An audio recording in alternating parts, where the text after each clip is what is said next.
विद्यार्थियों, मैं रुबेन सरन माथुर, सहायक आचार्य, असिस्टेंट प्रोफेसर, आर्थिक प्रशासन एवं वित्तीय प्रबंध, economic administration and financial management, राजकीय शाकंभर स्नातकोत्तर महाविद्यालय सांबरलेक जयपुर, आपका आज के इस ई लेक्चर में स्वागत करता हूँ। विद्यार्थियों, पिछले ई लेक्चर्स में हम बीकॉम प्रथम वर्ष, बीकॉम फर्स्ट ईयर के अंतर्गत हमारे ईएफएम सब्जेक्ट के पेपर व्यावसायिक अर्थशास्त्र यानी बिजनेस इकोनॉमिक्स का अध्ययन हम कर रहे थे और उसके अंतर्गत हम पढ़ रहे थे लगान यानी लगान का निर्धारण किस प्रकार होता है, रेंट के बारे में, थ्योरी ऑफ रेंट। हमने पढ़ा रिकार्डो की थ्योरी ऑफ रेंट क्या है।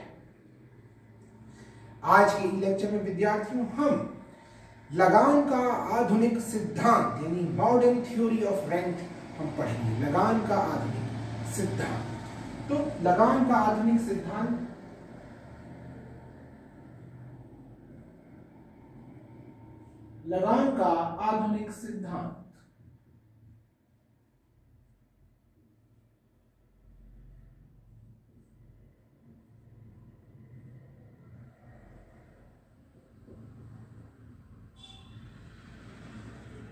Modern theory of rent.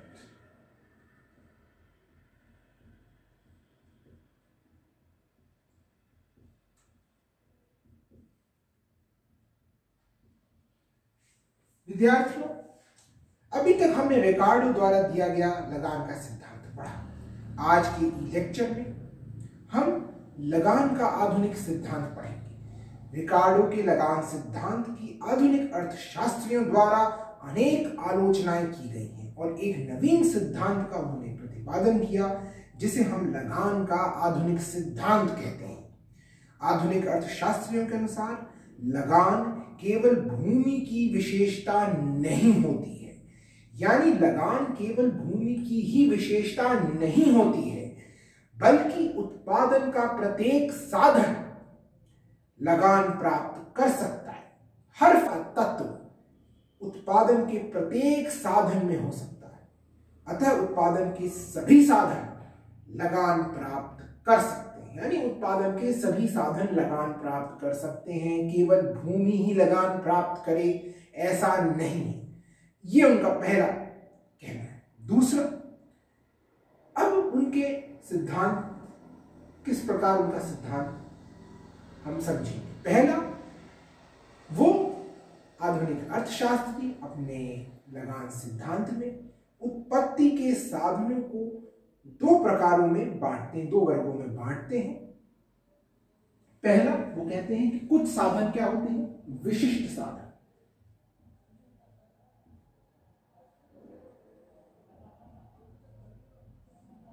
विशिष्ट साधन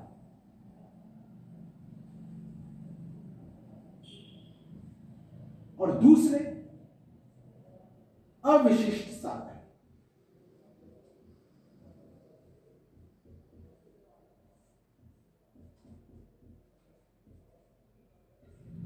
यानी वो उत्पत्ति के साधनों को दो वर्गों में बांटते हैं, एक तो विशिष्ट साधन और दूसरे अविशिष्ट साधन। यानी अगर हम अंग्रेजी में कहें तो स्पेसिफिक और non specific factors of production. यहां पर विशिष्ट साधन और अविशिष्ट साधन। अब हम देखेंगे कि विशिष्ट साधन क्या होते हैं। विशिष्ट साधन कौन से होंगे? विशिष्ट साधन वो होते हैं जिनका एक ही विशिष्ट प्रयोग किया जा सकता है, यानी विशिष्ट साधन वे होते हैं जिनका एक ही विशिष्ट प्रयोग किया जा सकता है। अर्थात हम ये कह सकते हैं कि विशिष्ट साधनों की व्यावसायिक गतिशीलता बिल्कुल नहीं होती है, यानी विशिष्ट साधनों का एक ही विशिष्ट प्रयोग किया जा सकता है। उन साधनों को हम विशिष्ट साधन कहते हैं। दूसरे साधन होते हैं अविशिष्ट साधन। अविशिष्ट साधन यानी जिनका प्रयोग विभिन्न कार्यों में किया जा सकता है। अविशिष्ट साधन वो साधन होते हैं जिनका विभिन्न कार्यों में प्रयोग किया जा सकता है, यानी अविशिष्ट साधन पूर्ण रूप से गतिशील होते हैं। अब यहां हम बात देखेंगे कि विशिष्टता, यानी अविशिष्ट साधन। हमने दो तरह के साधन देखे, विशिष्ट साधन और अविशिष्ट साधन। इसमें हम देखेंगे कि जो विशिष्टता का गुण है, विशिष्टता, ये विशिष्टता का गुण, विशिष्टता के संबंध में तीन बातें महत्वपूर्ण है। पहला, विशिष्टता का जो गुण है वो किसी समय विशेष पर कोई भी साधन प्राप्त कर सकता है। यानी विशिष्टता का गुण, तीन बातें हम विशिष्टता के संबंध में रखेंगे। पहली बात क्या है विशिष्टता के संबंध में, कि विशिष्टता का गुण एक गुण है। विशिष्टता क्या है? एक गुण है जो किसी समय विशेष पर कोई भी साधन प्राप्त कर सकता है। दूसरा, जो साधन किसी समय विशेष पर विशिष्ट है वह भविष्य में अविशिष्ट भी हो सकता है। यानी जो साधन किसी समय विशेष पर विशिष्ट है वो भविष्य में अविशिष्ट भी हो सकता है। तीसरी बात जो यहां ध्यान देने वाली है कि व्यवहार में, प्रैक्टिकल अगर हम बात देखें तो व्यवहार में कोई भी साधन ना तो पूर्ण रूप से विशिष्ट होता है ना ही पूर्ण रूप से अविशिष्ट होता है। प्राय प्रत्येक साधन आंशिक, यानी थोड़ा तो वो विशिष्ट होता है और थोड़ा अविशिष्ट होता है। यानी हमने यहां तीन बातें विशिष्टता के संबंध में देखी। वो क्या है कि विशिष्टता एक गुण है जो किसी समय विशेष पर कोई भी साधन प्राप्त कर सकता है, और जो साधन इस समय विशिष्ट है हो सकता है कि भविष्य में वो अविशिष्ट हो जाए। तीसरा, व्यवहार में कोई भी साधन पूर्ण रूप से विशिष्ट या अविशिष्ट नहीं होता है, वो आंशिक रूप से विशिष्ट और आंशिक रूप से अविशिष्ट होता है। ये तीन बातों का हमें ध्यान रखना है। यानी विशिष्टता का ये गुण। अब हमने देखा कि साधन दो प्रकार के होते हैं, विशिष्ट साधन और अविशिष्ट साधन। अब हमें यह भी समझा कि विशिष्ट साधन कौन कौन से होते हैं। विशिष्ट साधन वे होते हैं जिनका केवल एक ही विशिष्ट प्रयोग किया जा सकता है, अर्थात विशिष्ट साधनों में व्यावसायिक गतिशीलता बिल्कुल नहीं होती। और अविशिष्ट साधन कौन से होते हैं? वे होते हैं जिनका प्रयोग विभिन्न कार्यों में किया जा सकता है, और अविशिष्ट साधन पूर्ण रूप से गतिशील होते हैं। यहां हमने अविशिष्ट साधन और विशिष्ट साधन के बारे में पढ़ा।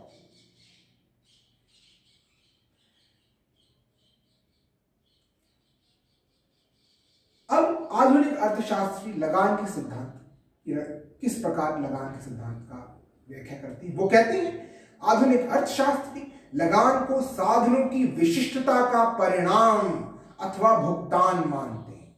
आधुनिक अर्थशास्त्री लगान को, यानी रेंट को, साधनों की विशिष्टता का परिणाम अथवा भुगतान मानते हैं।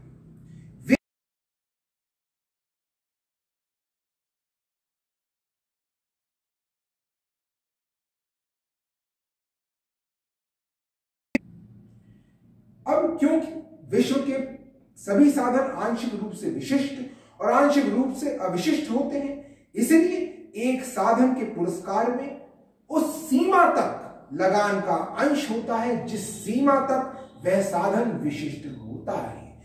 यानी ये बात बहुत ध्यान रखने वाली है कि इसलिए आधुनिक अर्थशास्त्रियों के अनुसार एक साधन के पुरस्कार में उस सीमा तक लगान का अंश होता है जिस सीमा तक वह साधन विशिष्ट होता है।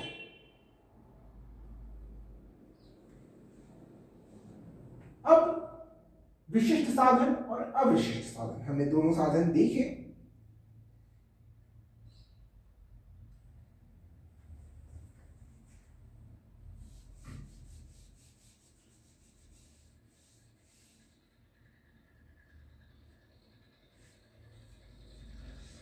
यहां पर हम प्रोफेसर बोल्डिंग की परिभाषा देखेंगे। वो ये कहते हैं कि आर्थिक लगान वह भुगतान है जो किसी संतुलन की स्थिति में किसी उद्योग में लगे उत्पत्ति के किसी साधन की एक इकाई को दिया जाता है, और यह उस न्यूनतम रकम से अधिक होता है जो किसी साधन विशेष को इसके वर्तमान व्यवसाय में बनाए रखने के लिए आवश्यक होता है। यहां ये प्रोफेसर बोल्डिंग की परिभाषा हमने पिछले लेक्चर्स में देखी थी, लेकिन यहां ये बड़ी इंपॉर्टेंट है। क्यों?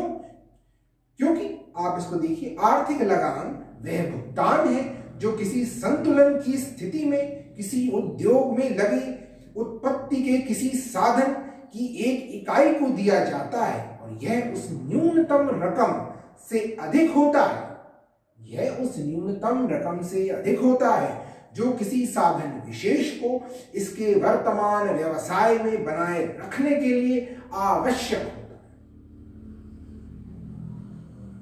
यानी अगर हम आधुनिक अर्थशास्त्रियों के अनुसार देखें तो लगान एक प्रकार का आधिक्य है। लगान क्या है? एक प्रकार का आधिक्य है जो किसी साधन को, किसी फैक्टर को अपने वर्तमान प्रयोग में स्थानांतरण आय के ऊपर प्राप्त होता है। अर्थशास्त्र के अनुसार क्या होता है? सबसे पहले हमें किसी साधन की वास्तविक आय और स्थानांतरण आय क्या होती है। स्थानांतरण आय हमने देखा कि इस प्रकार आधुनिक अर्थशास्त्रियों के अनुसार लगान एक प्रकार का आधिक्य है जो किसी साधन को अपने वर्तमान प्रयोग में स्थानांतरण आय के ऊपर प्राप्त होता है, यानी ट्रांसफर अर्निंग्स के ऊपर प्राप्त होता है। अब ये ट्रांसफर अर्निंग्स यानी स्थानांतरण आय क्या है? साधन की वर्तमान आय। अब साधन की वर्तमान आय क्या होती है? साधन की वर्तमान आय वह होती है जो वह किसी प्रयोग में वास्तव में प्राप्त कर रहा है। साधन की वर्तमान आय वह होती है जो वह किसी प्रयोग में वास्तव में प्राप्त कर रहा है। और स्थानांतरण आय क्या होती है? स्थानांतरण आय वह होती है जो किसी साधन को अन्य किसी श्रेष्ठ वैकल्पिक प्रयोग में प्राप्त हो सकती है। यानी यहां हमें स्थानांतरण आय को समझना पड़ेगा।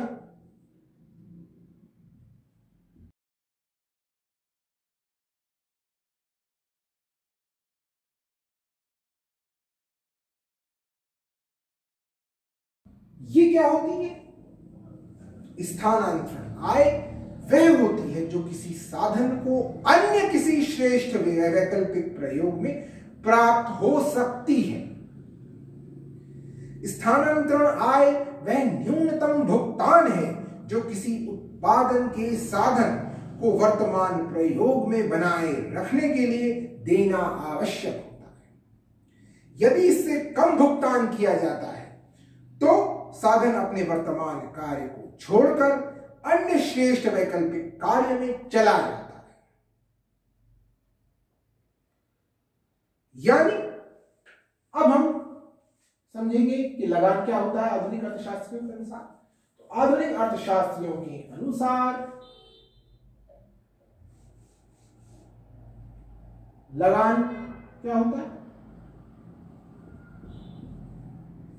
लगान बराबर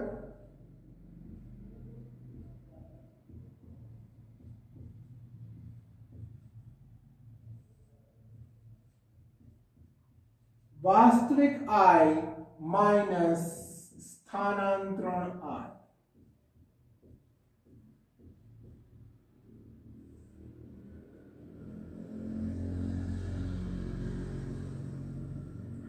रेंट बराबर रियल अर्निंग माइनस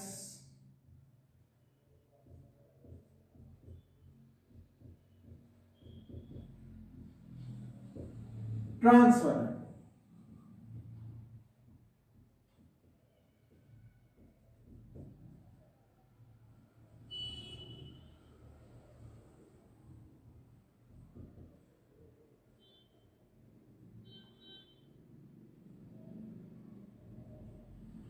यानी लगान किसके बराबर है? वास्तविक आय माइनस स्थानांतरण आय। रेंट बराबर रियल अर्निंग माइनस ट्रांसफर। यानी हम ये देख सकते हैं कि एक साधन को वर्तमान में अपनी स्थानांतरण आय से जितना अधिक भुगतान प्राप्त हो रहा है वही लगान होता है। अब आधुनिक अर्थशास्त्रियों के अनुसार हम स्पष्ट रूप से समझ सकते हैं कि एक साधन को अपने को वर्तमान में अपनी स्थानांतरण आय से जितना अधिक भुगतान प्राप्त हो रहा है वही लगान होता है। और इसका फॉर्मूला ये हो गया कि लगान इज इक्वल टू वास्तविक आय माइनस स्थानांतरण आय, rent is equal to real earning minus transfer earning. इस प्रकार हम देख सकते हैं कि प्रत्येक साधन की आय के दो भाग होते हैं, पहला स्थानांतरण आय और दूसरा लगान।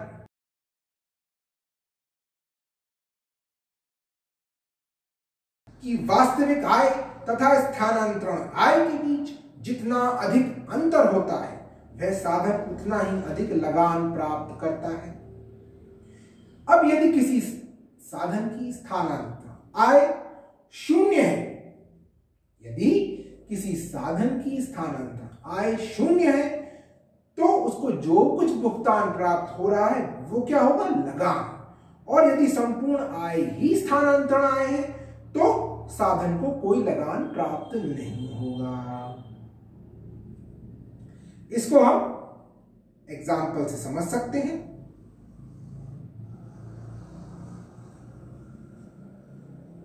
पहले हमने समझा लगान किसके बराबर है, वास्तविक आय माइनस स्थानांतरण।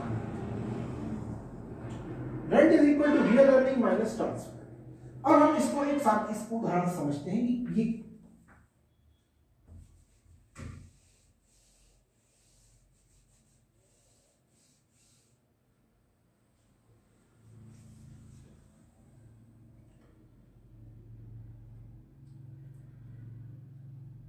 अब उदाहरण लेते हैं। पहला, एक प्रबंधक अपने वर्तमान प्रबंध कार्य में 5,000 रुपए की आय प्राप्त करता है। कितने की आय प्राप्त करता है, 5,000 रुपए की।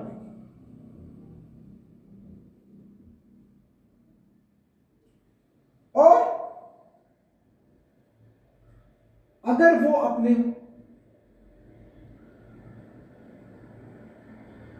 वर्तमान कार्य में इसकी आय कितनी है, वर्तमान कार्य में इसकी आय है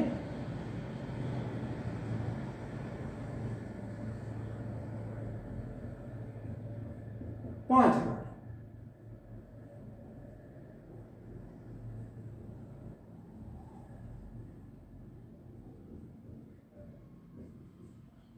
और अगर वह अपने वर्तमान कार्य को छोड़ दे और दूसरे कार्य में जाए तो भी उसे 5,000 रुपए प्राप्त होंगे, तो भी उसे 5,000 रुपए ही प्राप्त होंगे। इसका मतलब क्या है कि वो साधन पूर्ण रूप से अविशिष्ट साधन होगा, यानी इस साधन की वास्तविक आय और स्थानांतरण आय दोनों 5,000 रुपए हैं। इसलिए इस साधन को कोई लगान प्राप्त नहीं होगा, क्योंकि यह साधन पूर्ण रूप से अविशिष्ट है। अगर यह साधन अपने वर्तमान कार्य को छोड़ के दूसरे कार्य में भी जाएगा तब भी इसे 5,000 रुपए ही प्राप्त होंगे। और तो इसका मतलब इसकी स्थानांतरण आय शून्य है। यानी इस उदाहरण में हमने देखा कि पूर्ण अविशिष्ट साधन है ये। और अगर ये अपने वर्तमान कार्य में इसको 5,000 रुपए मिल रहे हैं और दूसरे कार्य में भी चला जाए तो भी इसको 5,000 रुपए प्राप्त हो रहे हैं। इसका मतलब ये पूर्ण अविशिष्ट साधन है।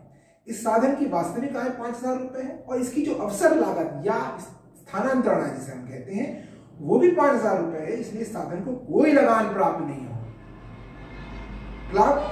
होता है इस साधन, और ये साधन पूर्ण रूप से अविशिष्ट है। अब दूसरा एग्जाम्पल लेते हैं। माना कि एक प्रबंधक को अपने वर्तमान कार्य में 5,000 रुपए प्राप्त हो रहे हैं, लेकिन अगर वो वर्तमान कार्य को छोड़कर अन्य कार्य में चला जाता है तो उसे कोई भी अन्य रोजगार प्राप्त नहीं हो। ऐसी स्थिति में प्रबंधक वर्तमान कार्य में पूर्णता विशिष्ट है और इसकी अवसर लागत या जो इसकी स्थानांतरण अर्निंग, ट्रांसफर अर्निंग्स है वो शून्य है।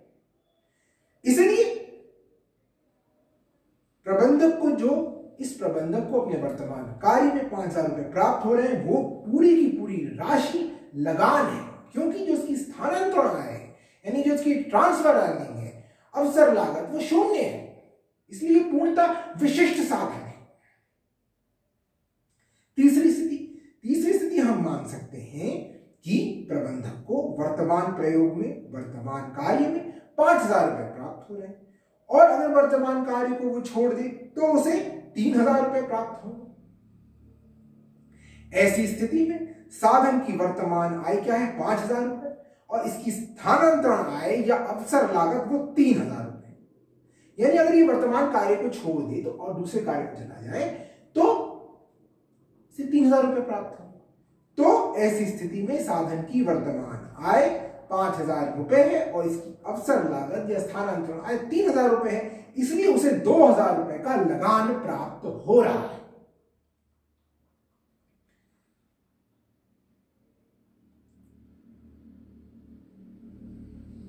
इस प्रकार वास्तविक आय माइनस स्थानांतरण आय ये लगान होता है।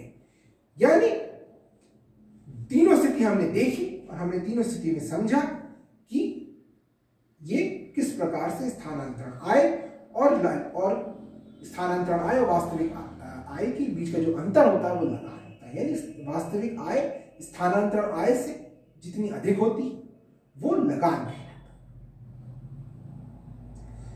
इस प्रकार आज की लेक्चर में विद्यार्थियों हमने आधुनिक अर्थशास्त्रियों द्वारा दिए गए लगान के सिद्धांत को समझने की कोशिश करी। आज की लेक्चर में इतना ही। आगे की लेक्चर्स में हम आगे का अध्ययन करेंगे। बहुत बहुत धन्यवाद।